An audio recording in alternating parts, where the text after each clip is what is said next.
नमस्कार दोस्तों, हर्षित द्विवेदी एजुकेशन द्वारा बनाया weekly mock questions for prelims में आपका स्वागत है। मेरा नाम है विनीत सागर। लास्ट वीक से इंपॉर्टेंट क्वेश्चंस कौन कौन सा है चेक करते हैं। आगे जाने से पहले लेक्चर पर लाइक का बटन, चैनल को अब तक शेयर एंड सब्सक्राइब नहीं किया हो तो कर लीजिएगा। हमें सपोर्ट करने के लिए आप चैनल के मेंबर बन सकते हो ज्वाइन बटन के थ्रू। आज का question number 1, consider the following statements with respect to universal service obligation fund which are correct. Video pause कीजिए, क्वेश्चन ठीक से पढ़ लीजिए, फिर आंसर बताने की कोशिश कीजिए। 3 सेकंड के बाद हम आंसर डिस्कस करेंगे। आई होप आपने आंसर दे दिया होगा। Now the answer is option 1 and 3 only. Statement 2 गलत है। देखिए, यूनिवर्सल सर्विस ऑब्लिगेशन फंड के बारे में क्वेश्चन है। ये क्या होता है? देखिए, सबसे पहले आपको ये समझना है कि universal service obligation fund is primarily related to telecom fund operators. Telecom fund operators को अपना एडजस्टेड ग्रॉस रेवेन्यू मतलब इनके जितने रेवेन्यू होता है। देखिए, जो टेलीकॉम कंपनीज होते हैं इनको केवल टेलीकॉम सर्विसेज से नहीं और भी कई सारे सर्विसेज से पैसे मिल जाते हैं। तो इनकी जो पूरी रेवेन्यू है उसका कुछ परसेंटेज, बेसिकली 5% यूनिवर्सल सर्विस लेवई देना पड़ता है। ठीक है, इसी को यूनिवर्सल सर्विस ऑब्लिगेशन फंड बोलते हैं। ठीक है, ये जो फंड है ये कंसोलिडेटेड फंड ऑफ इंडिया में डिपॉजिट होता है। इसके बाद पार्लियामेंट के अप्रूवल से इस पैसे को यूज किया जाता है। ठीक है, वैसे देखिए दोस्तों, ये जो यूएसओएफ है, यूनिवर्सल सर्विस ऑब्लिगेशन फंड, ये इंडियन टेलीग्राफ एक्ट 1885 के अंडर आता है। ठीक है, एंड 2003 में इस एक्ट को अमेंड किया था एंड इसको स्टैट्यूटरी स्टेटस भी दिया गया। ठीक है, और गवर्नमेंट की तरफ से डिपार्टमेंट ऑफ टेलीकम्युनिकेशंस इस फंड को हैंडल करते हैं। ठीक है, या फिर गवर्न करते हैं। अब देखिए, इसका मेजर ऑब्जेक्टिव क्या है? To provide affordable access to a reliable and ubiquitous telecommunication network to all rural Indians which in return help them achieve the fullest potential. Basically rural area में भी सर्विसेज प्रोवाइड करवाना, लोगों को access दे देना, ये सारे इस पैसे का ऑब्जेक्टिव आप बोल सकते हो या फिर इस फंड का ऑब्जेक्टिव आप बोल सकते हो। ठीक है, तो देखिए इसमें करीब 24 पार्टनर्स हैं, जैसे BSNL है, टाटा टेली सर्विसेज है, रिलायंस है, वोडाफोन है, भारतीय एयरटेल है, एक्सेट्रा। इस तरह 24 ऑपरेटर्स भी इसका पार्टनर्स हैं। ठीक है, तो सबसे पहले आपको ये याद रखना है, ये जो यूनिवर्सल सर्विस ऑब्लिगेशन फंड है ये टेलीकॉम सेक्टर से रिलेटेड है। इस तरह एक क्वेश्चन भी आपसे पूछ सकता है। ठीक है, तो देखिए तीनों स्टेटमेंट्स आप पढ़ सकते हो। पहला स्टेटमेंट तो बेसिक डेफिनेशन है, सही है। फिर it has not been granted any statutory status, 2003 में इसे स्टैट्यूटरी स्टेटस दिया गया, तो ये गलत स्टेटमेंट हो गया। फिर कंसोलिडेटेड फंड ऑफ इंडिया के बारे में बताया हुआ है, ये भी सही है। So answer is option C 1 and 3 only. Question number 2, consider the following statements with respect to inflation targeting which is correct. Video pause कीजिए और आंसर बताइए। Now the answer is option D 1, 2 and 3 तीनों statement सही है दोस्तों। This is an important question. देखिए, inflation targeting का मतलब क्या होता है? हमारा सेंट्रल बैंक का एक मॉनेटरी पॉलिसी आप बोल सकते हो that revolves around adjusting monetary policy to achieve a specific annual rate of inflation. देखिए दोस्तों, वैसे हमारे रिजर्व बैंक ऑफ इंडिया को इन्फ्लेशन रेट को 2 से 6 मतलब 2 to 6% के बीच में मेंटेन करना पड़ता है। इससे कम या उससे ज़्यादा नहीं होना चाहिए। वैसे देखिए, इन्फ्लेशन रेट 4% होना अच्छा है। 4% से प्लस और माइनस 2% हो सकता है। ठीक है, मतलब -2% तक जा सकता है, +6% तक जा सकता है। इतने में मेंटेन करना है। और इन्फ्लेशन को आरबीआई मेंटेन कैसे करते हैं? अपने मॉनेटरी पॉलिसी के थ्रू। बेसिकली मॉनेटरी पॉलिसी में ये लोग बैंक रेट्स वगैरह एडजस्ट करते हैं। बैंक रेट्स जब ज़्यादा होगा, बेसिकली लोगों को देखिए, ये इन्फ्लेशन कब ज़्यादा होता है? जब मनी सप्लाई मार्केट में या फिर इकोनॉमी में ज़्यादा होता है। तो मनी सप्लाई कम करने के लिए आरबीआई क्या करते हैं? रेट्स को बढ़ाते हैं। बेसिकली जो बैंक से लोन वगैरह मिलते हैं उसका रेट्स बढ़ाते हैं। अगर लोन का रेट बढ़ेगा तो लोग कम लोन लेगा ना। ठीक है, तो इस तरह आरबीआई इन्फ्लेशन कंट्रोल कर सकता है। सीधा वाइस वर्सा आप सोचिए, अगर थोड़ा सा कम हो गया इन्फ्लेशन तो रेट्स को कम करेंगे, तो लोग क्या करेंगे? ज़्यादा लोन लेने लगेंगे, तो मार्केट में मनी सप्लाई इंक्रीज हो जाएगा। तो इस तरह जो बाई मंथली मॉनेटरी पॉलिसी होता है, इसी से पूरा इन्फ्लेशन को ये कंट्रोल कर सकते हैं आरबीआई जो है। वैसे दोस्तों, केवल यही नहीं और भी कई सारे इकोनॉमिकल ऑपरेशंस करते हैं आरबीआई इन्फ्लेशन को कंट्रोल करने के लिए। तो इस तरह इन्फ्लेशन को टारगेट करने वाला ये जो प्रोसेस है जिसमें मॉनेटरी पॉलिसी को एडजस्ट करते हैं, इसी को इन्फ्लेशन टारगेटिंग बोलते हैं। 2 तरह का इन्फ्लेशन टारगेटिंग है, एक है स्ट्रिक्ट इन्फ्लेशन टारगेटिंग, दूसरा है फ्लेक्सिबल इन्फ्लेशन टारगेटिंग। अब स्ट्रिक्ट इन्फ्लेशन टारगेटिंग मतलब क्या होगा? एकदम स्ट्रिक्टली फॉलो करना पड़ेगा। देखिए क्या लिखा है, it is adopted when the central bank is only concern about keeping inflation as close to a given inflation target ठीक है, जो इन्फ्लेशन टारगेट है कितने में रखना है उसी को स्ट्रिक्टली जब फॉलो करेंगे, इसको स्ट्रिक्ट इन्फ्लेशन टारगेटिंग बोलता है। फ्लेक्सिबल इन्फ्लेशन टारगेटिंग मतलब क्या हो गया, इसमें थोड़ा बहुत देखिए, central bank is to some extent also concern about other things, for instance stability of interest rates, exchange rates, output and employment. मतलब ये नहीं कि इन्फ्लेशन टारगेट करने के चक्कर में बाकी सारे चीज़ों में प्रॉब्लम हो गया। तो आरबीआई का देखिए स्ट्रिक्ट इन्फ्लेशन टारगेटिंग में आरबीआई के नज़र में एक ही चीज़ होगा, कैसे भी करके इन्फ्लेशन को कंट्रोल करना है। पर फ्लेक्सिबल इन्फ्लेशन टारगेटिंग में क्या है, ये नहीं कि आरबीआई बिना कुछ सोचे समझे केवल इन्फ्लेशन को टारगेट करेगा। आरबीआई इसके साथ साथ इंटरेस्ट रेट्स की स्टेबिलिटी क्या है, एक्सचेंज रेट्स क्या है, आउटपुट एंड एम्प्लॉयमेंट रेट किस तरह से चल रहा है, इस तरह की बाकी जो इंडियन इकोनॉमी में प्रॉब्लम्स है उसमें भी टारगेट करेंगे। इसको फ्लेक्सिबल टारगेटिंग बोलते हैं। या स्ट्रिक्ट इन्फ्लेशन टारगेटिंग में केवल इन्फ्लेशन को किसी भी तरह टारगेट करना है, ठीक है, कंट्रोल करना है, यही आरबीआई का ऑब्जेक्टिव होगा। ठीक, अब देखिए स्टेटमेंट्स क्या क्या है। पहला तो बेसिक डेफिनेशन है, ये तो सही है। फिर India have been following inflation targeting as its core element of monetary policy, बिल्कुल सही है दोस्तों, इंडिया ये फॉलो करते हैं, बेसिकली आरबीआई फॉलो करते हैं। RBI is required to maintain rate of inflation between 2% to 6%, सही है ना दोस्तों। वैसे 4% होता है, प्लस और -2 तक हो सकता है, ठीक है, माइनस मतलब 2% तक, प्लस मतलब 6% तक हो सकता है। So answer is option D 1 2 1 3। अगला क्वेश्चन है मैप बेस्ड क्वेश्चन है, arrange the following from north to south. देखिए मैप नॉलेज तो आपको होना ही चाहिए, आंसर बताने की कोशिश कीजिए। Now the answer is option A 1 3 2 5 and 4। देखिए मैप, इसमें आपको दिख रहा है नॉर्थर्न यूरोप बेसिकली, ठीक है, इधर मेडिटेरेनियन सी आपको दिख रहा है, इधर इतने सारे सीज है, जैसे बाल्टिक सीज है, नॉर्वेजियन सी है, नॉर्थ सी है, सी ऑफ अजोव है, ब्लैक सी का पार्ट है ये, फिर ब्लैक सी आपको दिख रहा है, सी ऑफ क्रीटे दिख रहा है, टिरेनियन सी है, बेलेरिक सी है, बे ऑफ बिस्के है। तो इस तरह जो इंपॉर्टेंट सी है वो सारे का कम से कम नॉर्थ टू साउथ पोर्शन आपको मालूम होना चाहिए। तो आंसर निकलेगा हमारा 1 3 2 5 4, मतलब सबसे ऊपर नॉर्वेजियन सी आएगा, फिर नॉर्थ सी आएगा, फिर लिगुरियन सी आएगा, फिर टिरेनियन सी आएगा, एंड सबसे साउथ में आयनियन सी आएगा, ठीक है। So answer is option A. Question number 4, Rajgarh, Paricha and Matatila dam is situated on which river. Video pause कीजिए और आंसर बताइए। Now the answer is option B, Betwa river. देखिए केन बेतवा इंटरलिंकिंग प्रोजेक्ट के बारे में आपने सुना होगा, हमने एक वीडियो भी बनाया था। तो बेतवा रिवर में कुछ इंपॉर्टेंट डैम्स है, इसी के बारे में क्वेश्चन है। एक है परिचा डैम, ये उत्तर प्रदेश में है। राजगढ़ डैम, ये मध्य प्रदेश एंड उत्तर प्रदेश के बीच में है। फिर माताटीला डैम, ये उत्तर प्रदेश में है, ठीक है। और बेतवा रिवर के बारे में कुछ स्टेटमेंट्स है इधर। बेतवा रिवर यमुना रिवर की ट्रिब्यूटरी है, एंड मध्य प्रदेश में विंध्या रेंज में इसका ओरिजिन है, right. So answer is option B, Betwa river. Question number 5, which of the following statements are correct with respect to Assam rifles. Video post कीजिए और आंसर बताइए। Now the answer is option A 1 and 2 only. देखिए Assam rifles काफ़ी news में है। एक तो आजकल arm forces special power act जो नॉर्थ ईस्टर्न स्टेट्स में है उसके बारे में काफ़ी चर्चा हो रही है, उसे रिपील करना करके काफ़ी डिमांड है नॉर्थ ईस्ट में। तो देखिए इसमें आसाम राइफल्स भी एक पार्ट है, क्योंकि आसाम राइफल्स के पास भी बहुत पावर्स है उधर। अब आसाम राइफल्स के रिगार्डिंग 3 स्टेटमेंट लिखा हुआ है। देखिए सबसे पहली बात आपको ये समझना है, Assam rifle is a central paramilitary force. Paramilitary force मतलब जितने पुलिस फोर्सेस है जो मिनिस्ट्री ऑफ होम अफेयर्स के अंडर आता है। For example border security force हो गया, सेंट्रल इंडस्ट्रियल सिक्योरिटी फोर्स हो गया, सेंट्रल रिसोर्ट पुलिस फोर्स हो गया, आसाम राइफल्स हो गया, इंडो टिबेटन बॉर्डर पुलिस हो गया, सशस्त्र सीमा बल हो गया। ये सारे आप बोल सकते हो सेंट्रल पैरामिलिट्री फोर्सेस हैं। ये सारे सेंट्रल आर्म पुलिस फोर्सेस के अंडर आता है। पर इसमें जो आसाम राइफल्स है इसमें थोड़ा सा फर्क है। क्या है कि इसकी जो एडमिनिस्ट्रेटिव कंट्रोल है ये सेंट्रल आर्म पुलिस फोर्स के पास है, basically ministry of home affairs के अंडर आता है। पर इसकी जो ऑपरेशनल कंट्रोल है ना दोस्तों, ये इंडियन आर्मी के पास है, बेसिकली मिनिस्ट्री ऑफ डिफेंस के पास है। ये अब ध्यान दीजिएगा, पूरी ऑपरेशन को कंट्रोल करता है इंडियन आर्मी। वैसे इंडियन आर्मी का एक लेफ्टिनेंट जनरल रैंक का एक ऑफिसर अपॉइंट होता है आसाम राइफल्स का हेड, ये भी शायद आपको पता होगा। अब देखिए सेकंड स्टेटमेंट ये है, it led operation Pawan in a foreign land as part of Indian peace keeping force to Sri Lanka in 1987। देखिए 1987 में राजीव गांधी जी जब प्राइम मिनिस्टर थे तब श्रीलंका में सिविल वार चल रहा था, बेसिकली श्रीलंकन गवर्नमेंट और LTTE के बीच में, जो liberation of Tamil tiger Eelam है, इनके बीच में सिविल वार चल रहा था। तो इसमें श्रीलंकन गवर्नमेंट को हेल्प करने के लिए राजीव गांधी जी ने जो इंडियन पीस कीपिंग फोर्स भेजा था उसका एक पार्ट था आसाम राइफल्स। वो ऑपरेशन का नाम ऑपरेशन पवन था, ठीक है।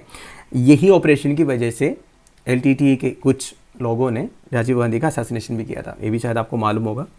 अब देखिए तीसरा क्या लिखा है, administrative and operational control of the forces under union minister of home affairs. ये गलत है, इसमें लिखा है administrative and operational control, operational control Indian army के पास है, तो ये स्टेटमेंट गलत हो जाता है।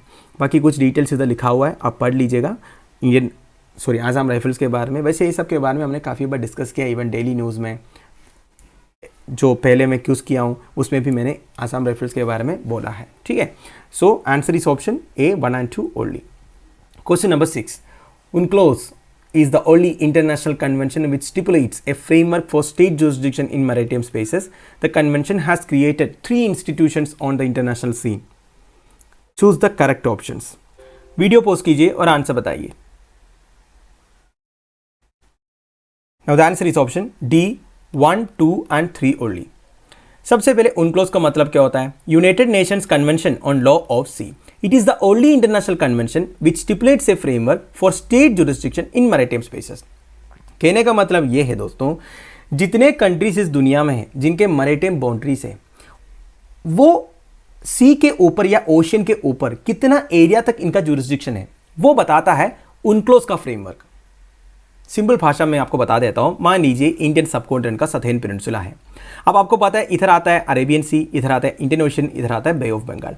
अब हमारे कोस्टल बाउंड्री से कितना एरिया तक हमारा जुरिस्डिक्शन है, ये बताता है UNCLOS का फ्रेमवर्क। वैसे UNCLOS के हिसाब से 200 नॉटिकल माइल्स तक हमारा एक्सक्लूसिव इकोनॉमिक जोन है। एक्सक्लूसिव इकोनॉमिक जोन मतलब इस एरिया में चाहे तो आप एक्सप्लोरिंग एक्टिविटीज़ कर सकते हो, कुछ रिसर्च कर सकते हो, फिशिंग एक्टिविटीज़ कर सकते हो, आपका कोई मैरिटाइम ड्रिल्स वगैरह जैसे अपना इंडियन नेवी का कोई ड्रिल्स वगैरह बिना किसी से पूछे आप कर सकते हो। ये आपको दिया हुआ है, आपका एक्सक्लूसिव इकोनॉमिक जोन है। दूसरे कोई कंट्री आपके परमिशन के बिना इधर आ नहीं सकते। अब एक्सक्लूसिव इकोनॉमिक जोन के बाद आता है हाई सीज। इधर तो सबका राइट इक्वल है, ठीक है, मतलब किसी का पर्टिकुलर जुरिस्डिक्शन नहीं है। तो इस तरह काफ़ी सारे डिमार्केशन है, ये सब हमने पहले भी डिस्कस किया है। अब ये जो UNCLOS है, UNCLOS में काफ़ी सारे कंट्रीज ऑलरेडी सिग्नेटरीज है, करीब 120-130 से ऊपर कंट्रीज ऑलरेडी इसमें सिग्नेटरीज है। बेसिकली जितने कंट्रीज का मैरिटाइम बाउंड्रीज है वही तो UNCLOS में होगा ना, क्योंकि उनका मतलब क्या है UNCLOS, जिनका सी बाउंड्री है। आप देखिए इस कन्वेंशन के अंडर 3 इंस्टीट्यूशंस है, ये तीनों को अलग अलग ऑब्जेक्टिव या मैंडेट दिया हुआ है। जैसे कि international tribunal for the law of sea, एक ट्रिब्यूनल बना रखा है, मतलब 2 कंट्री के बीच में अगर कोई डिस्प्यूट होगा, मतलब हमारा जुरिस्डिक्शन कितना है, आपका जुरिस्डिक्शन कितना है। वैसे दोस्तों इंडिया के लिए ये प्रॉब्लम नहीं होता है, क्योंकि इंडिया का तो आसपास में इतने कंट्रीज़ नहीं है, इस एरिया पूरा मैक्सिमम फ्री एरिया है। कुछ कंट्रीज आइलैंड कंट्रीज आता है, उससे हमारा प्रॉब्लम भी नहीं है। पर कुछ कंट्रीज ऐसा हो जाता है, जैसे ग्रीस एंड टर्की के बीच में हुआ था, है कि नहीं। और साउथ चाइना सी में तो आपको पता ही है, बवाल मचा रखा है। जैसे कि साउथ चाइना सी का ये जो मान लीजिए ये चाइना है, ये चाइना के नीचे हांगकांग आता है, ये पूरा साउथ चाइना सी है। अब चाइना बोलता है सबसे ज़्यादा बाउंड्री हम शेयर करते हैं साउथ चाइना सी के साथ, इसलिए पूरा एरिया हमारा है। पर देखिए साउथ चाइना सी में और भी तो कई सारे कंट्रीज हैं, जैसे फिलीपींस है, वियतनाम है, मलेशिया है, सिंगापुर है, ठीक है, ब्रूने है। तो ये सारे कंट्रीज का भी अपना अपना जुरिस्डिक्शन होगा ना कुछ एरिया का, मतलब जितने उनका कोस्टल बाउंड्री है साउथ चाइना सी के साथ उतना तो उनका जुरिस्डिक्शन होगा इस तरह, है कि नहीं, थोड़ा बहुत। पर चाइना बोलता है ये पूरा एरिया हमारा है। चाइना ने इस तरह 9 डैश बना दिया और बोला ये हमारा 9 डैश क्लेम है। ये UNCLOS रूल्स के अगेंस्ट है, मतलब एक इंटरनेशनल रूल को चाइना जैसे कंट्री मानते नहीं है, इसलिए तो आजकल सारे कंट्रीज चाइना के अगेंस्ट है कि नहीं, क्योंकि चाइना इस तरह एक्टिविटीज करते हैं। तो अब समझ गए ना बेसिक नेचर ऑब्जेक्टिव क्या है। इस तरह जुरिस्डिक्शन डिमार्केट करके रखा हुआ है, जैसे मैंने इधर 200 नॉटिकल माइल्स का बताया था, राइट। अब इनके अंडर कई सारी इंस्टीट्यूशंस है। एक है international tribunal for the law of sea, मतलब 2 कंट्रीज के बीच में अगर कोई टेरिटोरियल डिस्प्यूट आ गया, सी के ऊपर जुरिस्डिक्शन कितना है, तो वो सॉल्व करने के लिए ट्रिब्यूनल बना रखा है। और इंटरनेशनल सी बर्ड अथॉरिटी, मतलब सी के नीचे जो सी बर्ड है इसके ऊपर कौन से कंट्रीज का अथॉरिटी होगा, बेसिकली जुरिस्डिक्शन होगा वो। फिर कॉन्टिनेंटल शेल्फ कितना है, कॉन्टिनेंटल शेल्फ मतलब ये जो कोस्टल एरिया से जो शैलो एरिया आता है ना दोस्तों, इसे कॉन्टिनेंटल शेल्फ बोलते हैं। हमारा जो अरेबियन सी एरिया में कॉन्टिनेंटल शेल्फ जो है काफ़ी बड़ा है। इसके रिगार्डिंग मैंने एक क्वेश्चन आपसे पूछा भी था शायद लास्ट वीक में, है कि नहीं। तो ये होता है सी बर्ड हो गया, फिर कॉन्टिनेंटल शेल्फ हो गया, फिर इंटरनेशनल ट्रिब्यूनल हो गया। तो ये तीनों जो है UNCLOS के अंडर आता है, ये ध्यान दीजिएगा, ठीक है। अब आपको और एक डाउट आया होगा, ये जो international convention for the safety of life at sea बताया है मैंने, और एक convention on facilitation of international maritime traffic भी बताया है। ये भी एक्चुअली इंटरनेशनल कन्वेंशंस हैं, पर ये अलग है, ये UNCLOS से रिलेटेड नहीं है। देखिए सोलास करके एक है, वो है set of international standards first released in 1914 Titanic disaster के बाद। टाइटैनिक डिजास्टर के बारे में आपको पता ही होगा, मूवी भी आपने देखा होगा। आप देखिए सोलास क्या करते हैं, it regulates basic safety aspects for ships की सेफ्टी एस्पेक्ट से रिगार्डिंग एक इंटरनेशनल स्टैंडर्ड आप बोल सकते हो सोलास। और एक है एफएल कन्वेंशन। एफएल कन्वेंशन क्या होता है, मैरीटाइम ट्रैफिक से रिलेटेड है, मतलब मैरीटाइम ट्रैफिक कैसे सिंप्लीफाई कर सकता है, जैसे जो डॉक्यूमेंटेशन वगैरह होता है, फॉर्मेलिटीज वगैरह होता है, वो सब कम कर सकता है। इसके लिए एक एफएल कन्वेंशन भी एग्री हुआ है। तो ये सारे अलग अलग कन्वेंशन है, फ्रेमवर्क्स है, एग्रीमेंट्स है जो सी से रिलेटेड है, राइट। पर इसमें सबसे इंपॉर्टेंट तो उनक्लोज है। उनक्लोज के बारे में और भी कुछ इधर लिखा हुआ है, ठीक है, आप पढ़ लीजिएगा, इसे मैं पीडीएफ आपको प्रोवाइड करूंगा। तो आई होप आपको समझ में आया होगा। बेसिकली ये तीनों इंस्टीट्यूशंस के बारे में ध्यान दीजिएगा, कौन कौन सा, 1, 2 and 3, right. Question number 7, which of the following statements are correct with respect to Rampa rebellion. Video post कीजिए और आंसर बताइए। Now the answer is option A, 1 and 2 only, statement 3 गलत है। देखिए रामपा रिबेलियन आजकल न्यूज़ में है क्योंकि रीसेंटली एक मूवी रिलीज हुआ है, मूवी का नाम है पुष्पा, तेलुगु मूवी है, अल्लू अर्जुन इस मूवी का हीरो है। मूवी अच्छी है करके रिपोर्ट्स आया है, ऑलरेडी कलेक्शन 100 करोड़ क्रॉस हुआ है। तो मूवी आप देख लीजिए। मैं तो बोलूँगा जितनी भी हिस्ट्री से रिलेटेड मूवीज़ है ना, ये आपको देखना चाहिए, क्योंकि एक बार आप विजुअलाइज करोगे ना चीज़ों को तो आपके मन में एकदम सेट हो जाएगा। फॉर एग्जाम्पल मैं आपको पहले ही बताया था, जितनी भी हिस्ट्री मूवीज़ है, जैसे कि गांधी जी से रिलेटेड मूवीज़ होगा, अंबेडकर से रिलेटेड मूवीज़ होगा, सरदार पटेल से रिलेटेड मूवीज़ होगा, ये सारे आप देख लीजिए, क्योंकि इसमें जो कैरेक्टर्स वगैरह ना, एक तो रियल कैरेक्टर्स का नाम होता है, वो नाम एकदम सेट हो जाएगा। एक लास्ट यूपीएससी प्रीलिम्स में एक क्वेश्चन पूछा था officers of the Indian national army से रिलेटेड। अगर आपने बॉस द अनफॉरगॉटन हीरो करके मूवी देखा होगा ना, 100% वो क्वेश्चन का आंसर आप बता पाते, ठीक है। तो इस तरह हिस्ट्री मूवीज आप ज़रूर मत छोड़िएगा अगर आप इस तरह यूपीएससी पीसीएस एग्जामिनेशन के लिए प्रिपेयर कर रहे हो तो, ठीक है। अब देखिए रामपा रिबेलियन के बारे में। बेसिकली 1922 में हुआ था, lead by Indian revolutionary Alluri Sitarama Raju.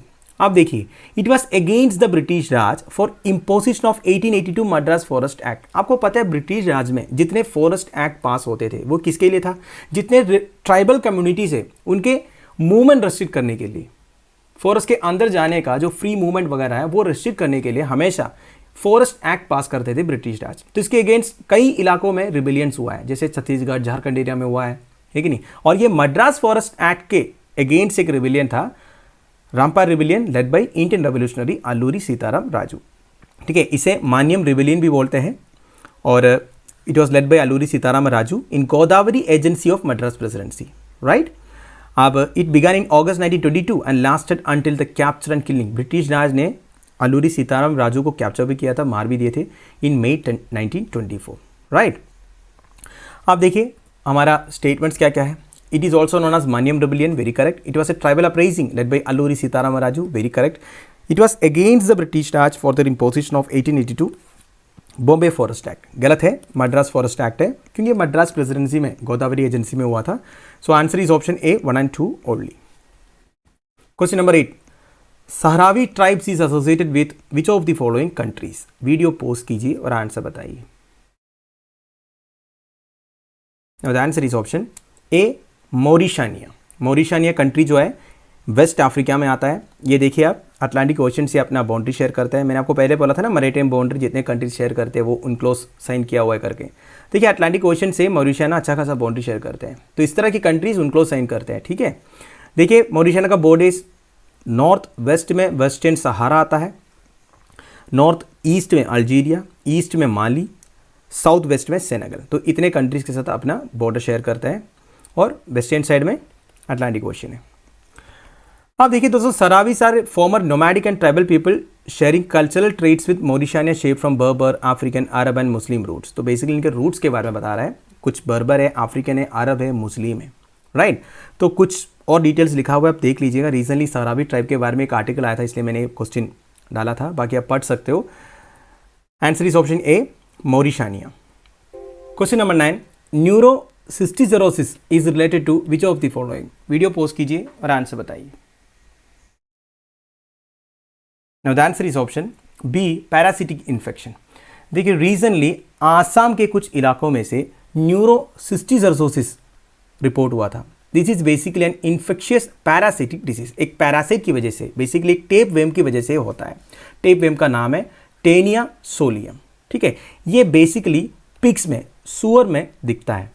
It occurs when the cyst are form by infection with in the brain, brain के अंदर जब सिस्ट फॉर्म होता है, इसलिए इन्हें न्यूरोसिस्टिसोसिस बोलते हैं। ठीक है, तो पिक से आप रिलेट कर सकते हो, पैरासिटिक इन्फेक्शन है, टेपवेम का नाम है टेनिया सोलियम, ये सब आप ध्यान दीजिएगा। ठीक है, तो देखिए ये आसाम एरिया में सबसे ज़्यादा इसका प्रिविलेंस है। क्यों? क्योंकि आसाम एरिया में लोग जो है मैक्सिमम पोर्क खाते हैं। पोर्क क्या होता है?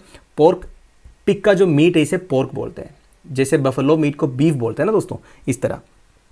तो ये आसाम एरिया में आपको पता ही है पोर्क कंज्यूम होता है, एंड नागालैंड में भी है। तो आसाम नागालैंड जैसे एरियाज में ये न्यूरोसिस्टिसोसिस रिपोर्ट हुआ है, right.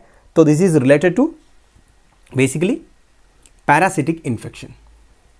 Question number 10, which of the following statements are correct with respect to merchant discount rate? Video post कीजिए और आंसर बताइए।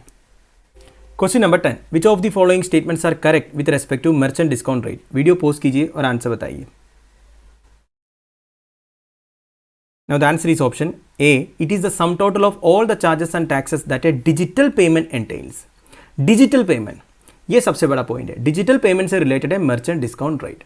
देखिए क्या होता है, सिंपल भाषा में दोस्तों, जब आप शॉप में जाके कुछ परचेज करते हो, अगर आप डिजिटल पेमेंट का इस्तेमाल करते हो, फॉर एग्जांपल अगर आप कार्ड यूज़ करते हो या फिर कोई यूपीआई यूज़ करते हो, तब एक परसेंटेज ऑफ ट्रांजेक्शन अमाउंट ऐसे चार्ज कटता है, इसे मर्चेंट डिस्काउंट रेट बोलते हैं। Basically it is the cost paid by merchant to a bank for accepting payment from their customers via digital means. अगर कोई मर्चेंट कस्टमर से डिजिटल पेमेंट लेते हैं या कार्ड पेमेंट लेते हैं, तो उनको बैंक को इस डिजिटल पेमेंट को एक्सेप्ट करने के लिए थोड़ा सा कॉस्ट पे करना पड़ता है। इसी को मर्चेंट डिस्काउंट रेट बोलता है। ठीक है, बेसिकली परसेंटेज में होता है, आपने ध्यान दिया होगा ना, 0.2%, 0.5%, कभी 1%, इस तरह पूरा ट्रांजेक्शन अमाउंट का एक परसेंटेज कटता है। इसी को मर्चेंट डिस्काउंट रेट बोलते हैं। ये न्यूज़ में क्यों आया था? यूनियन कैबिनेट रिसेंटली एक स्कीम अप्रूव किया है to provide incentives of small amounts of transaction done through RuPay debit card and भीम UPI. Basically RuPay debit card and भीम यूपीआई को प्रमोट करने के लिए गवर्नमेंट ने क्या बोला, अगर आप रुपे डेबिट कार्ड या भीम यूपीआई यूज करते हो तो जो मर्चेंट डिस्काउंट रेट है ये हम आपको इंसेंटिव प्रोवाइड करेंगे। बेसिकली ये अमाउंट आपको देना नहीं होगा। ठीक है, तो इससे गवर्नमेंट को करीब 1300 करोड़ का चार्ज भी लगेगा। बेसिकली इतना नुकसान होगा गवर्नमेंट को। The government will reimburse transaction charges levied on digital payments made by persons to the merchant as part of the merchant discount rate. तो मर्चेंट्स को गवर्नमेंट जो है ये जो पैसे हैं ये रीइंबर्स करके दे देगा। ठीक है, तो मर्चेंट डिस्काउंट रेट क्या है, बेसिक क्या है, अब समझ में आ गया ना आपको। It is the sum total of all the charges and taxes that a digital payment entails, right? Question number 11. Which of the following statements are correct with respect to small finance bank? Video post कीजिए और answer बताइए। Now the answer is option C, 3 and 4 only. देखिए small finance bank, सबसे पहले क्या लिखा है? These are unique types of commercial banks that lend to only agriculture and rural economy at a reduced rate. गलत। Agriculture and rural economy के लिए जो लोन प्रोवाइड करते हैं वो है रीजनल रूरल बैंक। देखिए क्या लिखा है? This are unique types of commercial banks that lend to agriculture and rural economy at a reduced rate. ये आरआरबी का प्राइम ऑब्जेक्टिव है, रूरल एरिया में लोन प्रोवाइड करना, एंड मेनली फॉर एग्रीकल्चर के लिए, रूरल इकोनॉमी के लिए, right. इसे ग्रामीण बैंक भी बोलते हैं। आपके भी जो विलेजेस है उधर आप ग्रामीण बैंक देखे होंगे। आरआरबी बेसिकली 1975 में फाउंड हुआ था and 1976 regional rural bank act इसे गवर्न करते हैं। वैसे स्मॉल फिनेंस बैंक के बारे में कुछ लिखा है इधर। ठीक है, हम स्टेटमेंट्स देखेंगे क्या क्या है इधर। It need not to maintain a cash reserve ratio and statutory liquidity ratio. देखिए नॉर्मली जो कमर्शियल बैंक्स हैं इन्हें कैश रिजर्व रेशियो मतलब कुछ डिपॉजिट जो है ऐसे रिजर्व बैंक में रखना होता है, इसे कैश रिजर्व रेशियो बोलते हैं। एसएलआर बैंक के अंदर भी कुछ रिजर्व रखना पड़ता है, इसे एसएलआर बोलते हैं। तो ये जो स्मॉल फिनेंस बैंक है इनको इस तरह cash reserve ratio and statutory liquidity ratio maintain नहीं करना करके बोला है, पर ये गलत है। एक्चुअली इन्हें भी सीआरआर और एसएलआर मेंटेन करना होता है, right. Firms must have a capital of at least 200 crore. ये तो मैंडेटरी है दोस्तों, अगर आपको स्मॉल फिनेंस बैंक शुरू करना है तो 200 करोड़ का कैपिटल होना चाहिए मिनिमम। फिर they can be promoted by either bye individuals, corporate, trust और सोसाइटीज। इसमें से कोई भी एक स्मॉल फिनेंस बैंक प्रमोट कर सकता है। ठीक है, तो स्टेटमेंट 1 और 2 इधर गलत है, स्टेटमेंट 3 and 4 इधर सही है, राइट। तो answer is option C, 3 and 4 only. Question number 12. Concept of special category status emerged in 1969 when the Gadgil formula was approved. Which of the following are prominent guidelines for getting special category status? Basically special category status दिया हुआ है India में कई सारे states को, तो इसका basic criteria क्या क्या है ये आपको बताना है. वीडियो पोस्ट कीजिए और आंसर बताइए. Now the answer is option D 1, 2, 4 only. क्या क्या है? सबसे पहले हम एक्सप्लेनेशन देखेंगे. देखिए, recently Bihar government has asserted that it has not dropped the demand of special category status to Bihar. ठीक है, बिहार भी डिमांड किया है हमें भी स्पेशल कैटेगरी स्टेटस चाहिए. वैसे इंडिया में कौन कौन से स्टेट्स के पास ये स्पेशल कैटेगरी स्टेटस है आप मुझे कमेंट बॉक्स में बताइए. हमने काफ़ी बार डिस्कस किया है. वैसे आप देखिए, बेसिकली गाडगिल फॉर्मूला के हिसाब से ये क्राइटेरियाज बना था, पैरामीटर्स बना था. बेसिकली पैरामीटर्स क्या क्या है? एक तो हिली टेरेन होना चाहिए. हिली टेरेन मतलब जो हिमालयन स्टेट्स वगैरह है. देखिए दोस्तों, इनको स्पेशल कैटेगरी स्टेटस क्यों देते हैं? एक तो दोस्तों देखिए, एक जनरल स्टेट में कुछ इंफ्रास्ट्रक्चरल डेवलपमेंट करना और हिली स्टेट्स में करने में फ़र्क होता है. मान लीजिए कोई हिमालयन स्टेट में आपको रोड बनाना है 1 किलोमीटर का, तो रोड इस तरह रोड बनाना होगा आपको, है कि नहीं? इसमें ज़्यादा एफर्ट चाहिए, पैसे भी चाहिए, टाइम भी चाहिए. अगर आपको और कोई जनरल स्टेट में जैसे मध्य प्रदेश में हो गया, तमिलनाडु में हो गया, रोड बनाना तो ईजी है, इस तरह बनाना है. तो इन दोनों में फ़र्क है ना. तो इनकी जो जोग्राफिकल टेरेन की वजह से कुछ स्पेशल कैटेगरी स्टेटस दिया हो. ये तो मैंने एक छोटा सा एग्जांपल दिया, से कई सारे रीजंस है. ठीक है, हिली टेरेन होना चाहिए, लो पॉपुलेशन डेंसिटी होनी चाहिए and sizeable share of tribal population होनी चाहिए. ट्राइबल पॉपुलेशन का एक मेजर शेयर होनी चाहिए. जैसे कि नॉर्थ ईस्टर्न स्टेट्स में आप देखोगे तो ट्राइबल पॉपुलेशन बहुत ज़्यादा है. स्ट्रैटेजिक लोकेशन होनी चाहिए, बेसिकली इंटरनेशनल बाउंड्री होनी चाहिए. इकोनॉमिक एंड इंफ्रास्ट्रक्चर बैकवर्डनेस होनी चाहिए and non viable nature of state finances. तो इतना क्राइटेरिया है एक स्पेशल कैटेगरी स्टेटस के लिए. वैसे स्पेशल कैटेगरी स्टेटस का कोई प्रोविजन हमारी संविधान में नहीं है. वैसे सेंट्रल गवर्नमेंट ये फिनेंशियल असिस्टेंस प्रोवाइड करता है, क्योंकि इनका जो प्रेजेंट कंडीशन है उसमें थोड़ा सा डिसएडवांटेज है दूसरे स्टेट से अगर आप कंपेयर करोगे. वही है दोस्तों, अगर इस तरह कुछ पैरामीटर्स है कुछ स्टेट्स में, तो वो जनरल स्टेट से आप कंपेयर ही नहीं कर सकते ना, क्योंकि इनका और उनका फ़र्क है. इसलिए इन्हें स्पेशल कैटेगरी स्टेटस दे देते हैं.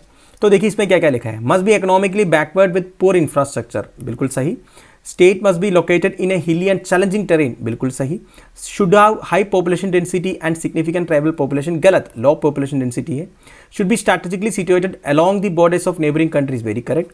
Should have 50% population below poverty line, ऐसे कुछ बोला नहीं है स्पेशल कैटेगरी स्टेटस का पैरामीटर्स में. सो answer is option D 1, 2 and 4 only. Question number 13. Which of the following are included in the list of UNESCO World List of Intangible Cultural Heritage from India?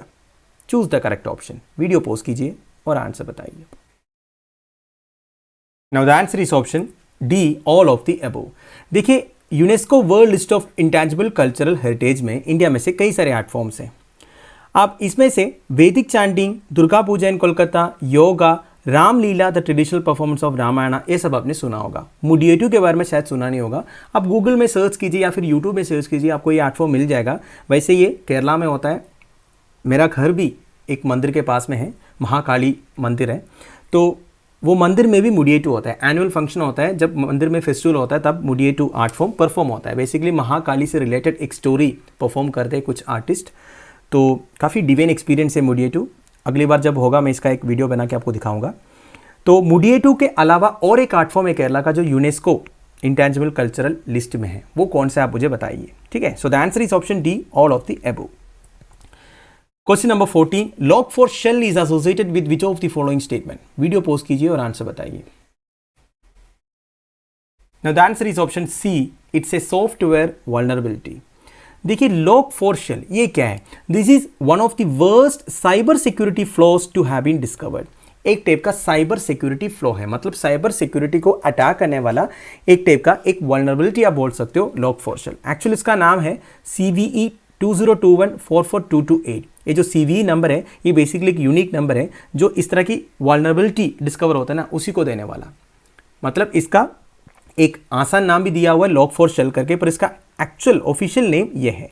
तो ये CVE number के बारे में भी आप ध्यान दीजिएगा. ऐसा भी क्वेश्चन पूछ सकते हैं CVE नंबर किससे रिलेटेड है. ठीक है, तो it was highlighted by Alibaba cloud securities team Chen शाहजोन.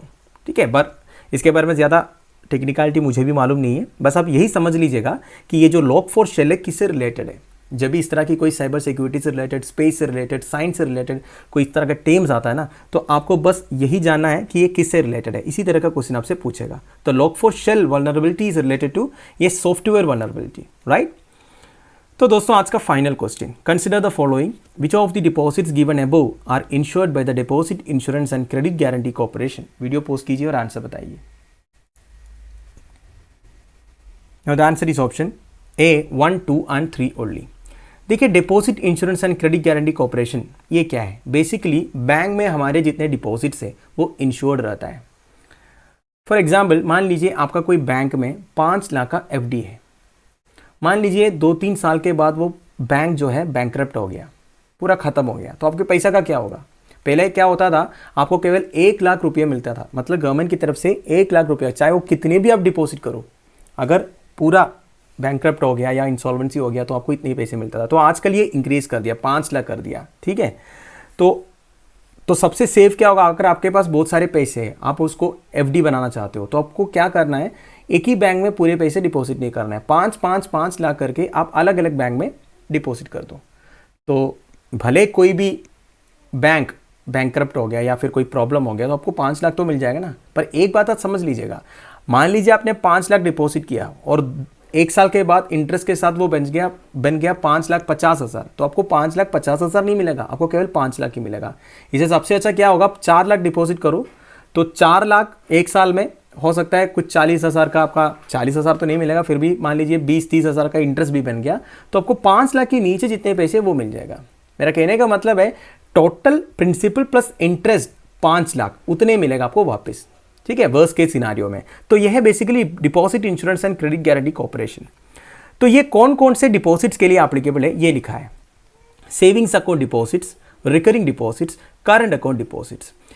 ये जो 2 डिपॉजिट है ना, ये इसमें इंक्लूडेड नहीं है, जैसे कि सेंट्रल स्टेट गवर्नमेंट का कोई डिपॉजिट है या फिर फॉरेन गवर्नमेंट्स का कोई डिपॉजिट है, ये दोनों deposit insurance and credit guarantee corporation में कवर्ड नहीं है। अब कौन कौन से डिपॉजिट कवर नहीं है ये इधर बताया है, ठीक है। Deposits of central state governments, inter bank deposits, deposits of state land development banks and state cooperative bank, any amount due on account of and deposit received outside India, any amount which has been specifically accepted by the corporation with the previous approval of the Bank of India। तो इतने सारे deposit जो है covered नहीं है, ठीक है। तो दोस्तों दैट्स एंड ऑफ इट, ये वीडियो मैं इधर फिनिश कर रहा हूँ। आई होप आपको थोड़ा बहुत सीखने को मिला होगा। लेक्चर की PDF एज यूजुअल आपको टेलीग्राम चैनल में मिल जाएगा, जिसका लिंक नीचे प्रोवाइडेड है। Thank you for watching, bye bye, have a nice day.